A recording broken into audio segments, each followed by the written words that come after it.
Welcome back to the Perek Project. This is a fascinating Mishnah. In Mishnah 12, we're introduced to Hillel. Now, Hillel was renowned for his humility.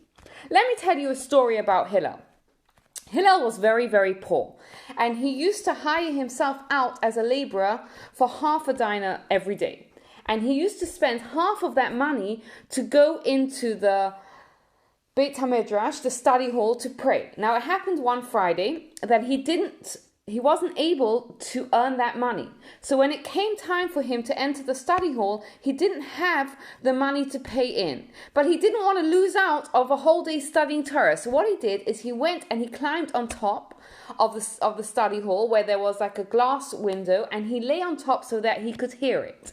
Now, it started to snow, and he just kept listening, and it continued to snow overnight. So the next morning, Shabbat morning, they come to shul and they see that it's very dark in the synagogue, and they say, "What's going on?" And they look upwards and they see that there is a shadow, an outline of a human being on it. So they go up and they uncover the snow, they bring him down, they warm him up by the fireside, and they realize that this is Hillel. And of course they allow him into the study hall. And we're told that when a person, at the end of a person's life, when they come before the heavenly court, one of the questions that we're going to ask is, did you engage in the study of Torah?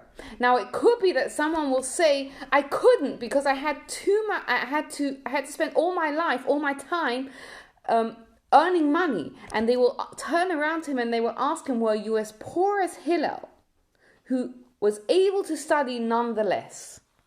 So what does Hillel tell us? He tells us, Hevei mitalmido shel Aharon, be like the students of Aaron. He's not telling us to be like Aaron, because Aaron, as we're soon going to learn, it's impossible to be like him. But he says, be like the students, learn from him. Now, what was special about Aaron? Ohev Shalom, he loved peace, Verodeh Shalom, and he pursued peace. We're told that Aaron was such a lover of peace and pursuer of peace that it was never below his dignity to make peace between two different people. In fact, we're told that what he would do is if he knew that there was two people that were arguing, he would go to each one independently and say to them, why are you upset? And the other party has come to me and begged me to intervene and to make peace. And he would go to the other party and do the same thing. And in this way, he made peace between people. In fact, we're told that because he made peace between so many people, when a couple who he made peace between them would have a son, they would name him Aaron. And when Aaron passed away, when he died at his funeral, there were 80,000 Aarons that were named as a tribute to the fact that Aaron had made peace. Made peace.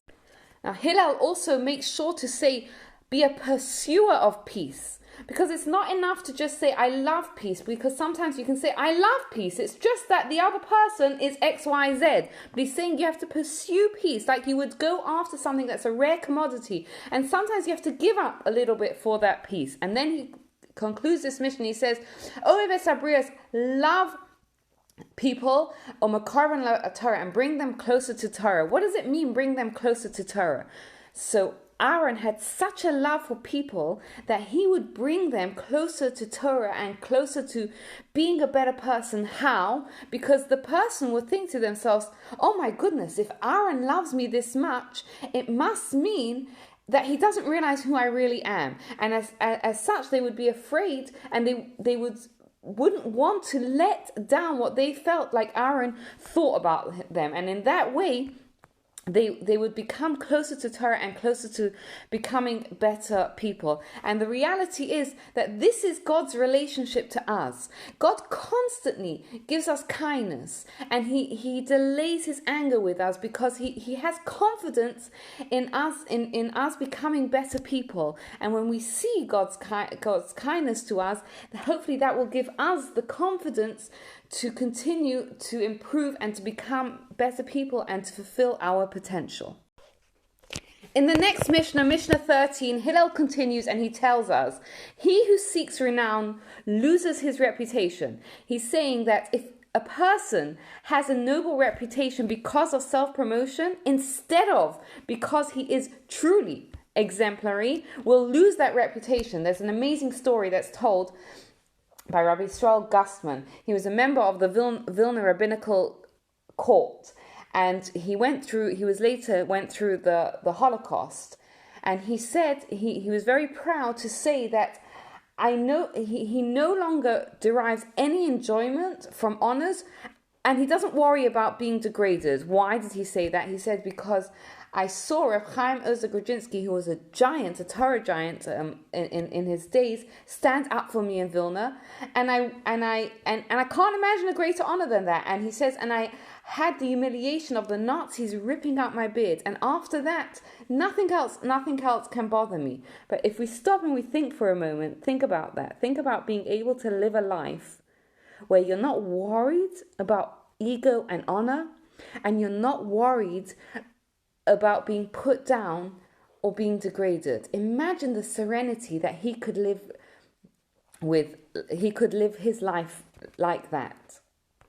He then goes on to tell us, he who does not increase his Torah learning decreases it, reminding us that in life there's no such thing as staying stagnant. We're either growing or falling. We're either learning more and becoming better, or, God forbid, the opposite.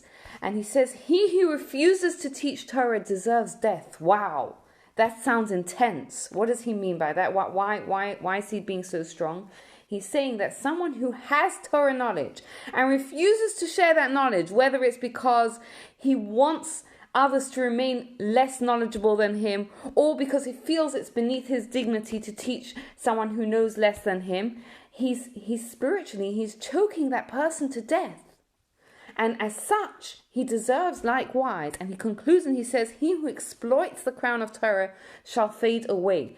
Reminding us again that Torah is not there for our personal gain. And Torah knowledge is not just an intellectual pursuit, but it's there to make us into better people. Wow, 2 jam-packed Mishnahs. We learnt about loving others and pursuing that love and believing in others and in ourselves, because that's what makes us and others be better. And we saw a little bit about what it could be like to live a life where we're not worried about honor and our ego. And we were reminded once more that Torah study is there to bring out the best in us, not just as intellectual knowledge, but really to make us into better people. Thank you for joining us on this journey. I look forward to hearing your thoughts, your comments, your feedback.